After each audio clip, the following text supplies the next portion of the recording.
Avec le grotesque, Calvo va revenir vers la caricature. Il se rattache ainsi à une tradition ancienne de la caricature, très en vogue en France, notamment dans la presse. Et il va faire un ouvrage en 1945, il va commencer un ouvrage qui est publié en 1946 qui s'appelle « Les anatomies atomiques ». Il s'est amusé à décliner toutes sortes de personnages sous des traits grotesques et le principe du livre, c'était un livre à système, c'est qu'on pouvait, les pages étaient coupées en 3 parties, donc, et on pouvait, en tournant chaque petit pan, combiner la tête d'un personnage, le corps du deuxième, les pieds du troisième, etc., etc.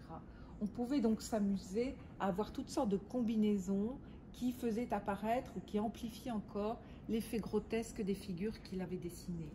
Cet amour du grotesque, c'est vraiment quelque chose qu'on va retrouver dans tout ce qu'il va publier par la suite, puisque c'est là aussi qu'il puise la dynamique des corps, la force des expressions, la congruité des personnages qui sont tous excessifs. C'est ça le grotesque, c'est l'art de l'excessif.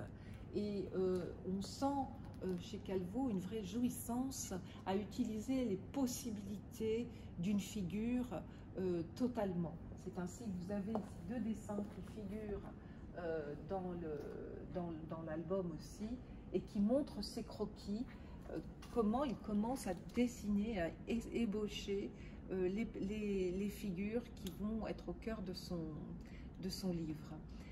Un autre très grand talent de Calvo, où il va devenir absolument excellent dès les années 40, mais il va encore se perfectionner, c'est l'art de la couleur. C'est un très très grand coloriste. On a vu que c'était déjà un très très bon lettreur.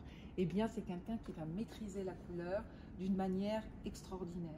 Il va donc utiliser la gouache, l'aquarelle parfois, et l'encre pour jouer des ombres et des lumières. On le verra en ce qui concerne le noir et blanc, mais particulièrement ici, l'intensité et la fraîcheur des couleurs après tant d'années, puisque c'est un livre, ce sont des dessins qui ont été faits en 1944-45. On voit ici l'excellente conservation de ces gouaches, sa maîtrise aussi de la couche, du contour, de l'ombre et des alliances de couleurs pour créer justement une dynamique même de la figure qu'il a dessinée. Allons regarder tout de suite le Don Quichotte illustré par Calvo, parce qu'on verra là comment le grotesque devient non plus seulement insolite ou amusant ou un peu inquiétant, mais va vraiment devenir terrifiant.